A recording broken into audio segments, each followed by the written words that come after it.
Students, आज का हमारा टॉपिक होगा वेपर प्रेशर। तो इससे पहले हम दो बेसिक टर्म्स डिस्कस कर लेते हैं। एक होता है इवेपोरेशन। इवेपोरेशन इवेपोरेशन इवेपोरेशन क्या होता है? जब लिक्विड मॉलिक्यूल्स कन्वर्ट हो जाते हैं वेपर फेस में, वेपर्स में कन्वर्ट हो जाते हैं, तो हम उसको क्या बोलते हैं? इवेपोरेशन बोलते हैं। एक होता है कंडेंसेशन। कंडेंसेशन में क्या होता है? जब वापिस से वेपर्स लिक्विड में कन्वर्ट हो जाते हैं, लिक्विड मॉलिक्यूल्स में कन्वर्ट हो जाते हैं, हम उसको क्या बोलते हैं? कंडेंसेशन बोलते हैं। ठीक है, यहाँ पर डेफिनेशन देखो, वेपर प्रेशर, नाम से ही पता चल रहा है वेपर का प्रेशर। ठीक है, तो vapour pressure of a liquid और solution is the pressure exerted by the vapours in equilibrium with the liquid और solution at a particular temperature. मतलब वेपर्स के द्वारा जितना भी प्रेशर एक्सर्ट हो रहा है लिक्विड सरफेस पर with equilibrium condition at a particular temperature, हम उसको क्या बोलेंगे? वेपर प्रेशर बोलेंगे। जैसे यहाँ पर एग्जाम्पल देखो, एग्जाम्पल के थ्रू हम इसको समझेंगे। मान लो हमारे पास क्या है, एक क्लोज्ड कंटेनर है और इसमें क्या है? लिक्विड है। ठीक है, क्या है? इसमें लिक्विड है। अब देखो हमने यहाँ पर क्या लिया, कौन सा लिक्विड लिया? यहाँ पर हमने वोलाटाइल लिक्विड लिया। वोलाटाइल क्या होता है? वोलाटाइल लिक्विड वो होता है जिसके आसानी से वेपर्स बन सकते हैं, हम उसको वोलाटाइल लिक्विड बोलते हैं। और एक होता है नॉन वोलाटाइल लिक्विड, जिसके वेपर्स नहीं बन सकते, वो नॉन वोलाटाइल लिक्विड होता है। ठीक है, तो हमने इस क्लोज्ड कंटेनर में क्या ले लिया? लिक्विड ले लिया। अब क्या करेंगे? हम इसको हीटिंग देंगे। ठीक है, यहाँ पर हीट दे रहे हैं हम इसको। ठीक है, जैसे जैसे हम इसको हीट देंगे तो क्या होगा? जो ये लिक्विड का सरफेस है, यहाँ पर क्या है? लिक्विड मॉलिक्यूल्स हैं ऐसे। ठीक है, जैसे जैसे हम इसको हीट देंगे, ठीक है, तो क्या होगा? ये लिक्विड के मॉलिक्यूल्स इस सरफेस को छोड़ के किस में कन्वर्ट हो जाएंगे? वेपर्स में कन्वर्ट हो जाएंगे। ठीक है, किसमें? वेपर फेस में आ जाएंगे ये। ठीक है, अब देखो क्या जो ये बीच में, इस लिक्विड के बीच में, मतलब बल्क में जो मॉलिक्यूल्स हैं, क्या वो भी वेपर फेस में कन्वर्ट होंगे या नहीं? तो यहाँ पर देखो, जो ये बल्क में मॉलिक्यूल्स प्रेजेंट होते हैं लिक्विड में, तो ये वेपर फेस में कन्वर्ट नहीं होते। इसका रीजन देखो क्या है? क्योंकि इन मॉलिक्यूल्स के चारों तरफ फोर्स एक्सर्ट होती है, intermolecular force of attraction exert होती है चारों तरफ, इसीलिए ये वेपर फेस में कन्वर्ट नहीं होते। ओनली जो सरफेस पर, लिक्विड के सरफेस पर मॉलिक्यूल्स प्रेजेंट हैं, वो ही क्या होंगे? वेपर में कन्वर्ट होंगे, वेपर्स में कन्वर्ट होंगे। देखो यहाँ पर जो फोर्स ऑफ अट्रैक्शन एक्सर्ट हो रही है, सिर्फ इस साइड से हो रही है, इन पर। ठीक है, इन मॉलिक्यूल्स पर सिर्फ इस साइड से फोर्स ऑफ अट्रैक्शन एक्सर्ट हो रही है, इसीलिए ये आसानी से सरफेस को छोड़ देते हैं। जैसे हम इनको हीट करेंगे और वेपर फेस में ये कन्वर्ट हो जाते हैं। ठीक है, अब देखो जैसे जैसे हम इनको हीट करेंगे, टेम्परेचर बढ़ाएंगे, तो उतने ही ज्यादा वेपर इंक्रीज होंगे। ठीक है, उतने ही ज्यादा वेपर्स बनेंगे।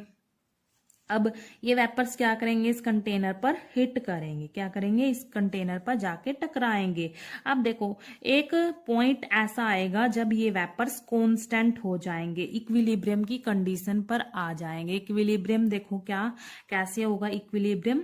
यहाँ पर देखो, जितने भी लिक्विड के मॉलिक्यूल्स इस सरफेस को छोड़ के वेपर्स बन जाएंगे, जितने भी लिक्विड के मॉलिक्यूल्स इस सरफेस को छोड़ के वेपर्स में कन्वर्ट होंगे और इस कंटेनर पर जाके टकराएंगे। टकराने के बाद उतने ही वेपर्स वापस से लिक्विड में कन्वर्ट हो जाएंगे।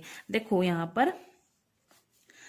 पर जो ये लिक्विड मॉलिक्यूल्स हैं इस सरफेस को छोड़ के जा रहे हैं, लिक्विड से वेपर में कन्वर्ट हो रहा है, तो ये क्या हो रहा है? इवेपोरेशन हो रहा है। ठीक है, इवेपोरेशन हो रहा है। अब देखो इवेपोरेशन के साथ साथ यहाँ पर कंडेंसेशन भी हो रहा है। कैसे हो रहा है?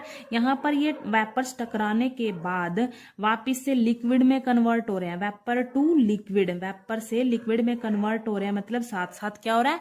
कंडेंसेशन भी हो रहा है, इक्विलिब्रियम हो गया यहाँ पर।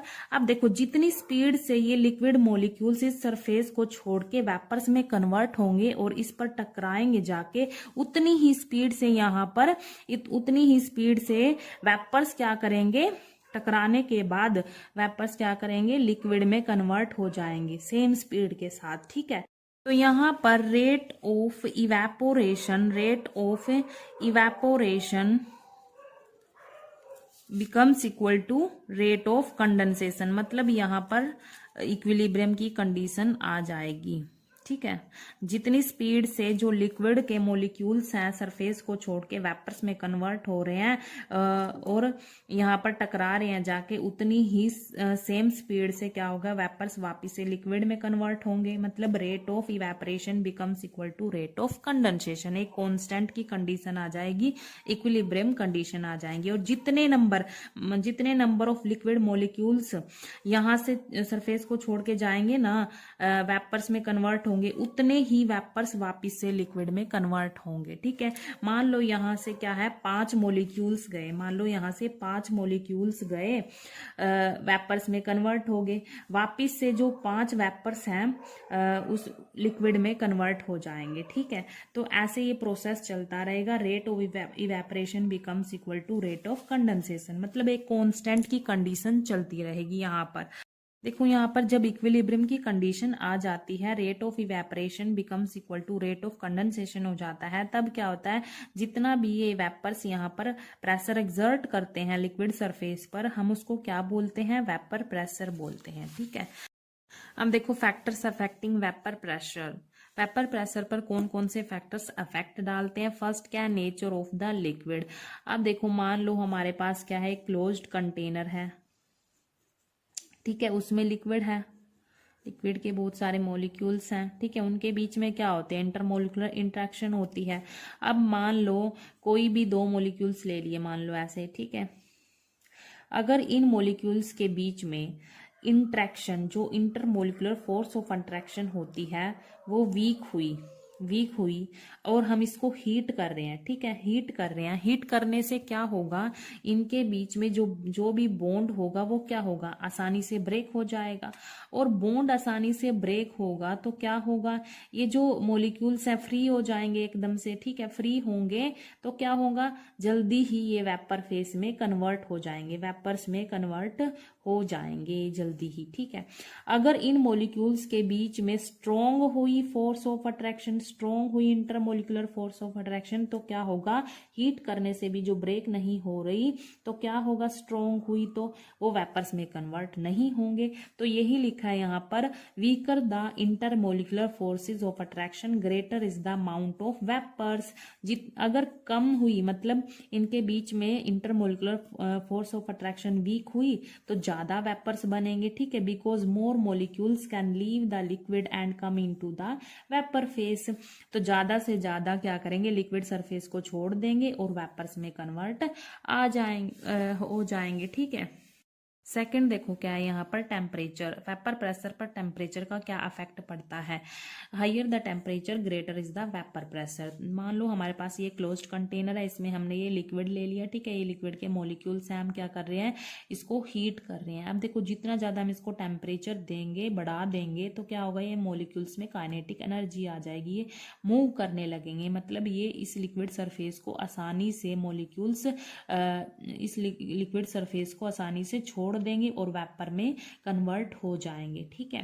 वेपर में कन्वर्ट होंगे, मतलब जितना ज़्यादा हम इसको टेम्परेचर देंगे तो ये बहुत ज़्यादा वेपर्स बनते जाएंगे, इसके वेपर्स बनेंगे, ठीक है, ये इधर उधर इस कंटेनर पर हिट करने लगेंगे, ठीक है। तो इन वेपर्स के द्वारा जो भी प्रेशर एक्सर्ट होगा, तो क्या होगा, जितने ज्यादा वेपर्स बनेंगे उतना ही ज्यादा प्रेशर एक्सर्ट होगा, मतलब उतना ही ज्यादा क्या होगा, वेपर प्रेशर होगा। टेम्परेचर बढ़ाने से जितने ज्यादा वेपर्स बनेंगे उतना ही ज्यादा वेपर प्रेशर भी होगा, ठीक है। तो यहाँ पर हम बोल सकते हैं कि जो वेपर प्रेशर है वो डायरेक्टली प्रोपोर्शनल है किसके, टेम्परेचर के। Vapour pressure is directly proportional to temperature, ठीक है, ये लिखा भी है, higher the temperature greater is the vapour pressure. This is because with increase in temperature kinetic energy of molecules increase and more molecules leave the surface of the liquid and come into the vapour phase. मतलब जितना ज्यादा हम temperature बढ़ाते जाएंगे उतनी ज्यादा vapours बनेंगे और जो प्रेशर वेपर्स के द्वारा क्रिएट होगा वहां पर, ठीक है, तो उतना ही ज़्यादा वेपर प्रेशर होगा टेम्परेचर के कारण।